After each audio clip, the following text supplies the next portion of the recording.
With 38 minutes before the last train out of Montreal, Murray Croft was told at the gate that his reservation had been placed under administrative hold. He stood at platform 9 of Gare Centrale in a wool coat that had seen 11 winters, his granddaughter's hand inside his, her small rolling suitcase making a sound against the concrete that he would remember for a long time afterward. The departure board above the corridor showed the ocean Halifax, 1855 in amber letters.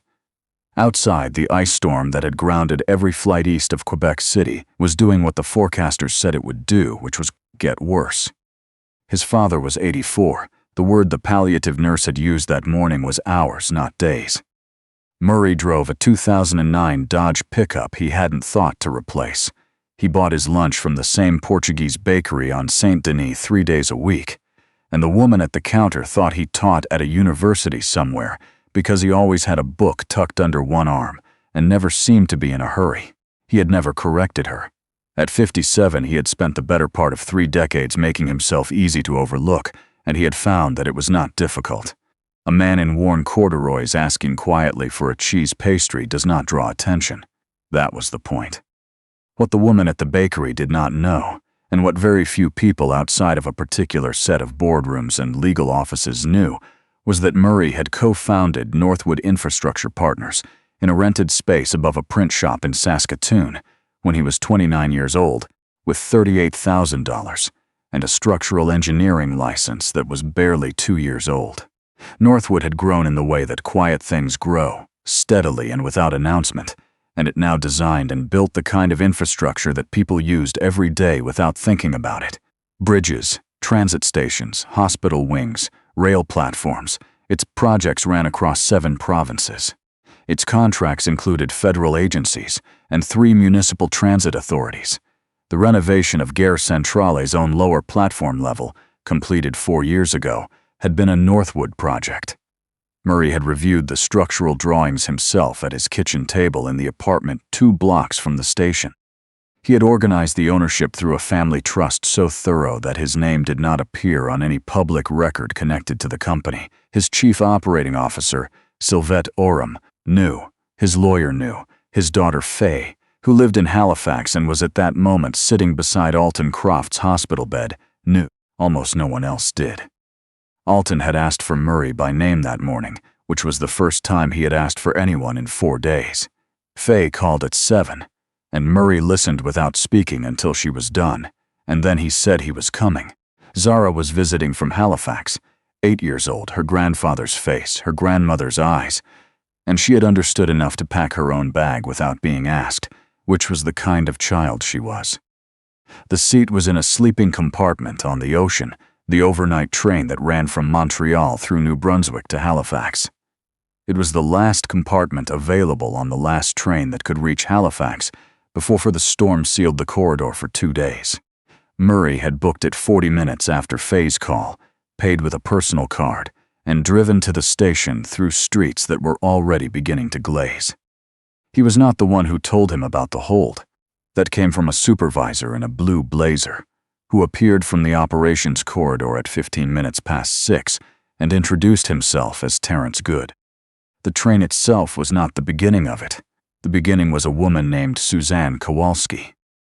She arrived at platform 9 at 20 minutes to 6, with 2 producers and a stylist moving behind her in the traveling formation Murray recognized from airports, the particular arrangement of people who are used to space being made for them. He knew who she was because Zara watched her program on Saturday mornings, a children's science show that Zara had explained to him once in careful detail. Suzanne moved through the platform concourse with the easy authority of someone who had spent 20 years being recognized and had arranged her life around the fact of it. She went directly to the gate counter without waiting in the queue and spoke to the ticket agent there, a young woman whose badge read Tara Begg. Murray was not close enough to hear the exchange, but he saw Tara's expression shift the way a person's does when they are being asked to do something they know they shouldn't. Tara looked at her screen. She said something. Suzanne said something back. Tara said something longer, with more care to it. Then Suzanne made a call and turned slightly away. Murray looked at the departure board and did not think much of it. He was watching Zara try to read the arrivals column in French, sounding out the station names under her breath, when Tara's voice came over the platform speaker asking if the holder of reservation 7741C would please come to the counter. That was his. He brought Zara with him. Suzanne's traveling party had 4 people and 3 compartment berths, and Murray's single berth was the 4th in their section, the one separating them. She needed her team together for the overnight work session. She had explained this to Tara. She was prepared to offer the passenger a full refund and a priority rebooking on the next available service. Tara repeated this to Murray with the even voice of someone reciting something they disagree with. He said there was no next available service. He said the storm had closed the air corridor, and the next train wasn't until Thursday, which was 2 days away, and that his father was in palliative care in Halifax with possibly less than a day. He said it without raising his voice and without addressing Suzanne, because none of it was addressed to Suzanne. Tara said she understood. She said she was sorry. She said there was nothing she could do without a voluntary release. Suzanne stepped closer. Her voice was not unkind, but it had the texture of someone who had decided a difficulty was simply a scheduling problem. She offered $1,200 in travel credit. She said her production team had a deadline and couldn't work split across compartments. She said she didn't mean to be difficult.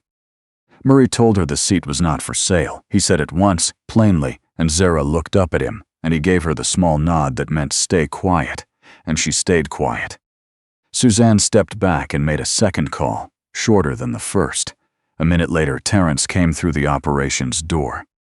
What followed was 14 minutes of procedure used the way a key is used in a lock, not forced, simply turned. Terence did not tell Suzanne he could help her. He told her he would look into it. Then he went behind the counter and spoke to Tara in a voice too low to carry, and Tara said something back with her jaw set, the expression of a person saying something twice.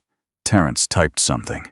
Then he called Murray to the counter and said there was a discrepancy in his passenger profile, that a recent system migration had flagged certain account credentials for secondary verification, and that his reservation was being placed on administrative hold pending review. Murray asked how long the review would take. Terence said he couldn't provide a time frame. Murray said the train departed in 27 minutes. Terence said he was aware of that. Murray looked at the man and understood that the review had not existed before Suzanne made her call, and that Terence understood he understood this, and that neither of them was going to say so out loud.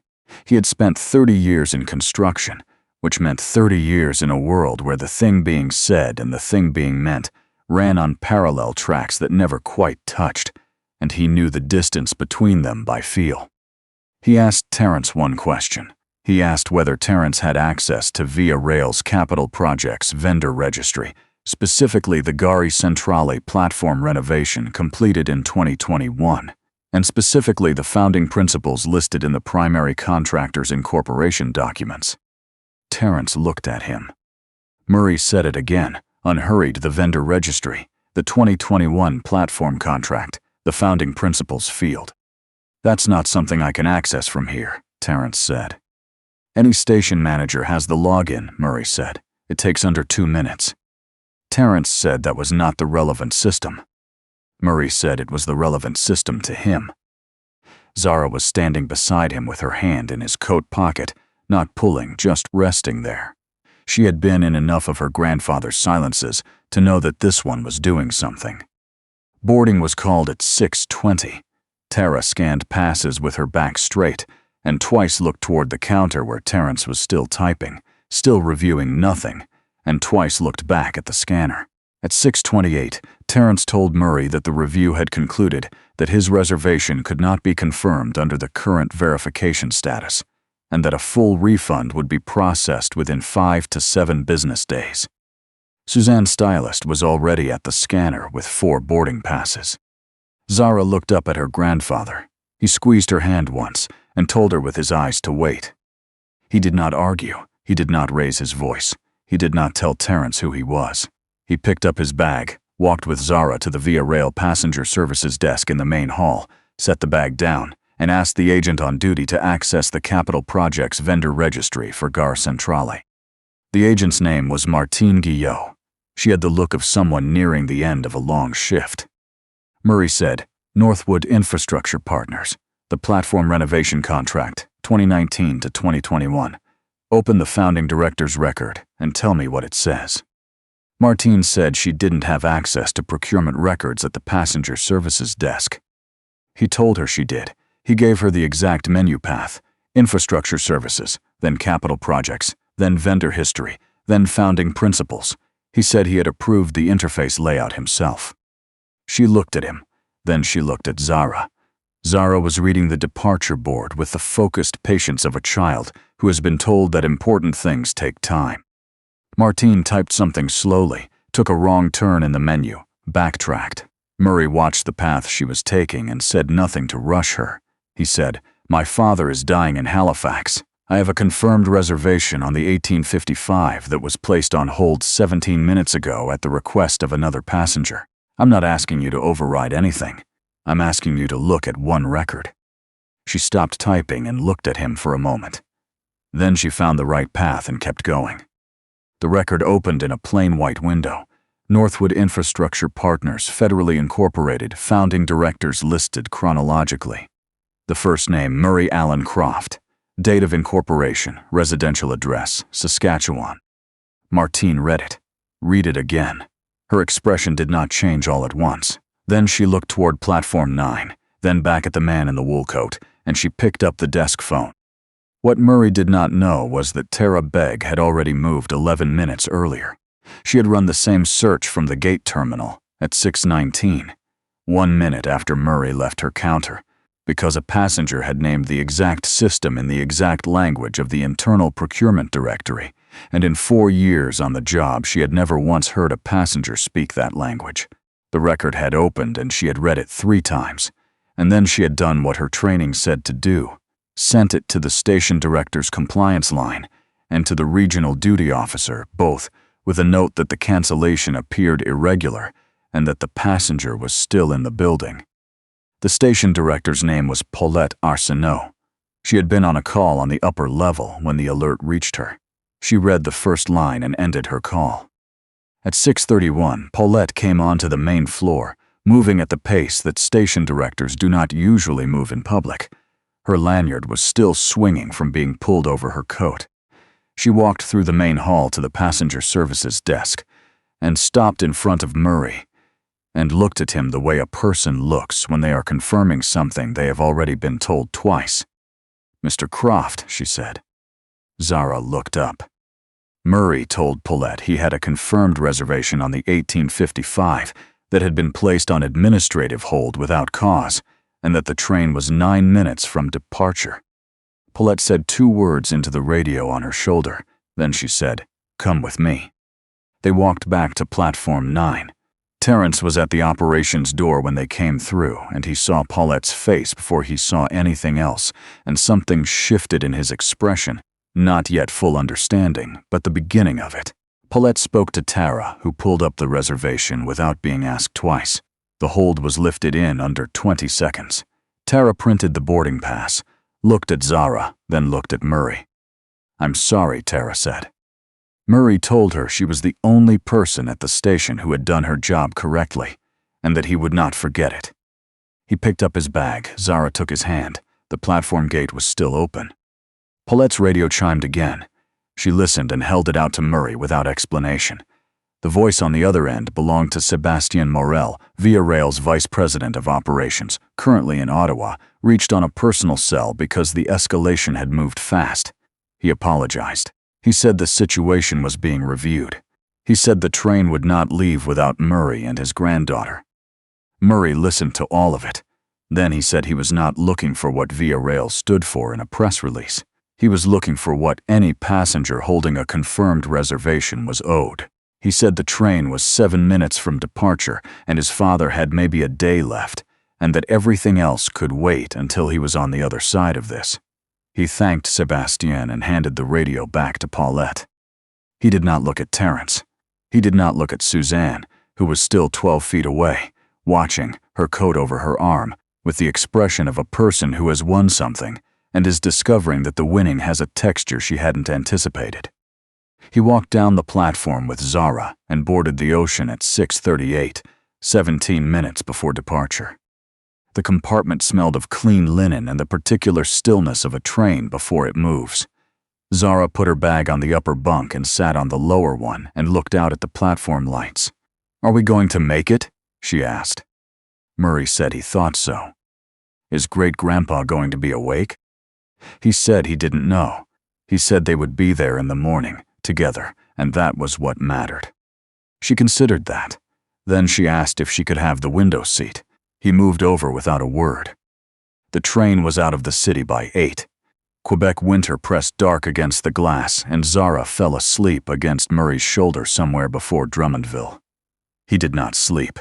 He watched the tree lines and the frozen fields and the occasional light of a farmhouse moving past, and he thought about his father. Alton had worked the same fishing gear supply counter in Truro for 26 years and had told Murray exactly once, in a truck outside of Tim Hortons in 1991, that whatever he decided to do with his life, he should build things that lasted. Alton had meant character. Murray had taken it literally and then spent 30 years coming around to the original meaning. Alton had never known the full shape of what Northwood had become. He knew Murray had done well. He knew there was a company and that it was large. He had never asked for the number because he was not a man who needed it. What he had wanted to know, in the way he asked questions by not asking them, by sitting quietly and watching, was whether the work had made his son more like himself or less. Murray thought he knew the answer. He thought Alton would find it satisfactory. At 20 to midnight, the compartment door slid open quietly. A man stood in the corridor in the senior Via Rail Service uniform, gray at the temples, carrying 2 paper cups of tea. He set one on the fold-out table beside Murray without asking. He did not introduce himself immediately. He stood there a moment in the way of someone who has made a decision and is confirming it is still made. His name was Hector Lamb. He had worked the Halifax corridor for 21 years. He said he had heard what happened at the platform. He said he was not there on behalf of the company or to make any kind of statement. He said he was there because in November of 1999, he had been working a route between Vancouver and Edmonton when his mother had a stroke in Richmond, and the train couldn't be stopped, and the next connection was 6 hours out, and he had stood in the service car for most of that night, waiting for a call that told him she was already gone. He said he had thought about that night roughly 3 or 4 times a week for 25 years. Then he said, "I checked the Halifax forecast myself. You'll be there by 6:15, we're running on time." Murray looked at him. "Thank you, Hector." Hector nodded once, picked up his cup, and slid the door closed behind him. Murray drank the tea. Outside, the province of New Brunswick was dark, and the ice on the power lines caught the running lights of the train as they passed, and held them a moment before letting them go. They pulled into Halifax at 6:09. A car was waiting. Paulette had arranged it from Montreal on her own authority, without being asked. Murray changed in the back seat. He had packed a good shirt and his only blazer, and Zara sat beside him watching Halifax come awake in the cold gray morning. They came down the hospital corridor at 7:24. Faye was at the door to her grandfather's room, and she saw Murray and Zara and pressed one hand flat against her sternum in the way people do when something uncertain becomes certain. Alton was awake, not fully, not alert, but he turned his head when Murray came in, and he knew his son, and he said his name, once quietly, the way you say the name of something you have been looking for and have found. Murray sat beside the bed and held his father's hand. Zara sat in the corner chair with her knees drawn up, and she did not speak, because she understood somehow that this was not a moment that needed anything added to it. Alton Croft died at 11:17 that morning, with winter light coming through the window and his son's hand in his. What came after took 3 months. Murray returned to Montreal the following week, and on the Wednesday he called Sébastien and asked for an independent review of Via Rail's reservation override procedures, not of his own case, but of the preceding 2 years across all major stations. What the reviewers found was worse than one night in Montreal. Across 14 stations, there had been 212 instances, in which a confirmed passenger's reservation had been placed on administrative hold or canceled within 40 minutes of a request from a passenger with premium status or media accreditation. 63 of those passengers had indicated a medical or family emergency at the time of booking. The policy that permitted it had a quiet gap. A supervisor could open a verification hold without logging a reason, and no counter-signature was required. The gap had not been created by anyone with bad intentions. It had existed for years as a small convenience and had been used in ways its authors never anticipated. Murray read the full report once. He wrote one note in the margin, that the original policy had been reviewed and certified under Northwood's compliance documentation when the Gare Centrale renovation contract was finalized, and that the failure had begun before anyone at Via Rail had touched it. He wrote that the failure originated in part with him. The changes went out in February. A hold could not be opened without a written reason and a second authorization. A confirmed reservation could not be canceled or downgraded to accommodate another passenger's request. No exceptions for premium accounts, no exceptions for media credentials, no exceptions for anyone. Every override would appear on a monthly report distributed to frontline staff and the National Board. Terence Good did not lose his position over what he had done to Murray. He lost it because the review identified 7 other passengers over the preceding 18 months who had received the same treatment, none of whom had been the founding director of anything. The letter of termination stated the reason plainly, because Murray had asked Paulette to ensure it did. He said the passengers who would never hear about this review deserved to have it said in plain language in a document that would remain in the file. Martine Guillot kept her job. She received a short note from Murray that said she had looked at the record when asked, and that was the job, and that it mattered more than she might know. She kept the note in her desk drawer. Her colleagues noticed, but she did not explain it. Tara Begg was promoted to a supervisory role 3 months later, and then into a position Sebastian created at Murray's direction, a passenger advocacy lead with formal authority to pause a supervisor's override pending independent review. Tara had opened a record on a Wednesday evening because a passenger had asked her to, and it had cost her 2 minutes and had changed everything else. When Murray shook her hand in April, he told her that the whole of that night at Gare Centrale had been held together by one person doing the ordinary thing at the ordinary moment, and that he intended to make sure she had the tools to keep doing it. Hector Lamb received a letter for his file stating that he had demonstrated professionalism and personal integrity under circumstances that required both. Murray wrote it himself and signed it not as a company founder or as a partner in any infrastructure trust, but as a passenger in compartment 7 on the overnight train to Halifax. Suzanne Kowalski was not named publicly in the review. In March, she requested a meeting with Paulette and attended alone. In April, she published a written statement under her own name describing what she had done at Platform 9 in the order she had done it, without softening any of it. She said she had used her profile and her contacts, and that both had worked immediately, and that the speed of it was what she kept returning to. She said she had spent the intervening weeks reviewing her production company's own travel records and had found 4 occasions across 3 years on which similar requests had been made at rail and airline counters by staff acting on her behalf. She said she had not known about 3 of them, and that not knowing had been the arrangement. She made direct restitution to every passenger who could be identified and resigned from 2 professional boards. Murray was not present when she read the statement. He heard about it from Faye and said only that it was enough, which was neither forgiveness nor its absence. Faye asked what the difference was. He thought about it and said he wasn't entirely sure, but that he thought it was something like the difference between a door being closed and a door being locked. The fund was announced in May. It was called the Homeward Mile, and it did one thing. When a person needed to reach a dying relative or a critical family moment and could not afford the fare or could not find a seat, the fund purchased the ticket. More than that, and this was the part Murray pressed for more than any other, it held a small number of protected berths on every Via Rail train that could not be canceled, reviewed away, or reassigned by any station supervisor for any reason. Not for a premium account, not for a media credential, not for anyone. The fund moved over 1,100 people in its first year, Murray's name was not in any of the announcements. He went back to Montreal. He still bought his lunch from the bakery on Saint-Denis. The woman behind the counter asked how his winter had been, and he said long, and she gave him an extra pastry the way she sometimes did when he looked tired, and he thanked her and walked home through streets that had been clear for weeks. Winter giving way the way it always does, gradually and then all at once, with no single morning you could point to and say that was when it changed. Zara came back in June. He took her to the Biodome, and she spent 40 minutes explaining the water cycle exhibit to him in careful detail, and he listened to all of it.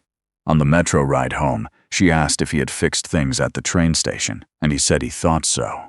She asked if people would be nicer now. He said some of them would be. She considered this for a moment, watching the tunnel lights go by. What about the ones who aren't? She asked. He thought about Terence and Suzanne, and Hector setting a cup of tea down without making it about anything.